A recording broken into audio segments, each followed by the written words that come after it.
Some mysteries from the skies go far beyond anything we expect.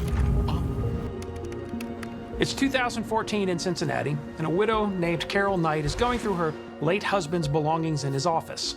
Much of what she's finding is exactly what you would expect. Some papers, an old, well-worn pair of sneakers, that kind of thing. And as she's looking in the back of the closet, she comes upon this white bag. She lifts it up, and she can hear it make a loud clank. She opens it, and inside, it's loaded with this technical equipment. There are these metal coils that run to these odd-looking sensors. There's like straps and tools and a small 1960s film camera. Usually stuff like this might just get tossed in the trash or maybe donated to Goodwill or something. But these aren't just random items. They belong to Carol's late husband, legendary astronaut Neil Armstrong. Obviously, in the astronaut hierarchy, Neil Armstrong sits at the very top.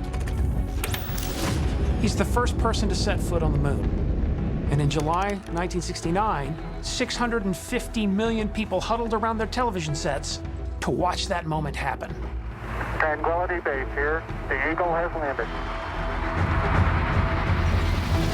Obviously, any artifact associated with him or the Apollo 11 mission is going to be extremely valuable. After he dies in 2012, Carol gives curators from the National Air and Space Museum access to his office. They come in and they collect anything that they think might be important for the museum. 2 years later, when Carol finds this bag in the closet, she doesn't know what to make of it. So before throwing it all away, Carol calls the museum again and sends curator Alan D. Dale a photograph of the contents of the bag. When Alan sees the photos, he can't believe his eyes. This looks like stuff from the Apollo 11 mission. And this means that these items have been to the moon. It's one small step for man, one giant leap for mankind. Everybody knows the Westinghouse TV camera that took this famous shot. But there was a second camera, a 16 millimeter, mounted on top of the lunar module. Armstrong and Aldrin used this camera to film themselves while they're tearing around the moon, taking samples of moon dust and moon rocks, and planting the American flag.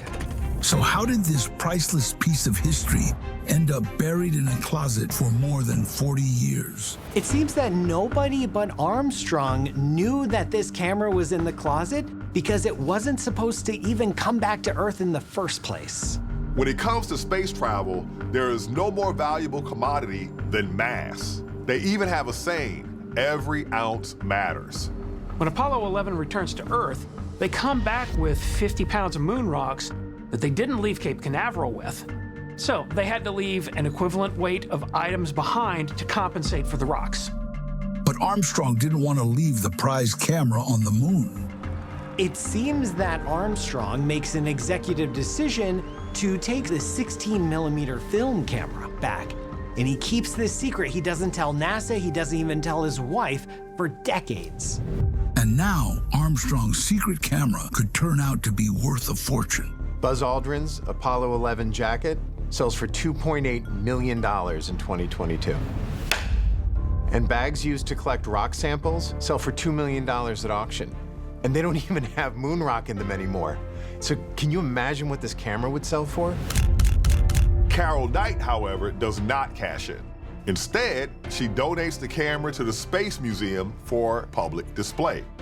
You can still go see it today, and it helps to ensure that Armstrong's legacy will carry on. Exploring the ocean can reveal strange things. In 2022, divers uncovered a tragic piece of space history. It's 2022, and underwater explorer Mike Barnett and wreck specialist Jimmy Godomsky are diving off the coast of Fort Lauderdale, Florida. They're part of a documentary crew searching for a downed rescue plane that went missing in the 1940s. The particular aircraft that they're looking for is a PBM Mariner flying boat. It's got a large superstructure, and it'll be easily recognizable because of its top-mounted inverted gull wings. On the ocean floor, Mike spots a shape that's buried under coral sand, and his gut is leading him to believe that it's part of a wing of that PBM Mariner plane, so he decides to check it out.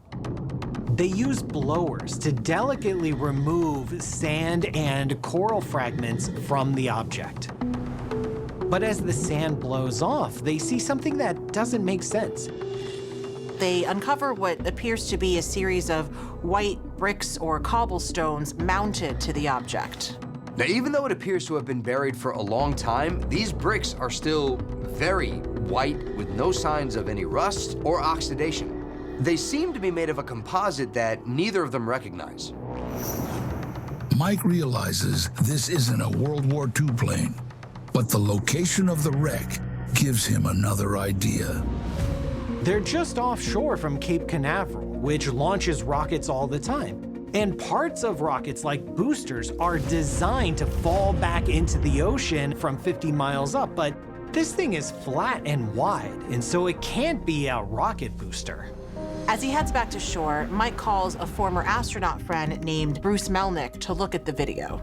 It takes Melnick all of 2 seconds to recognize those white bricks.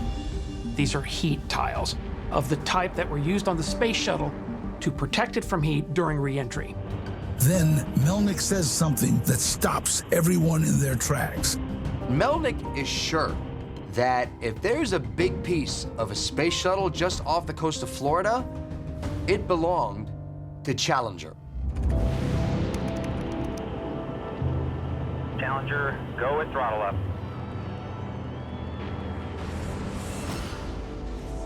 When Space Shuttle Challenger detonates in the skies above Cape Canaveral in January 1986, it sends the entire country into mourning.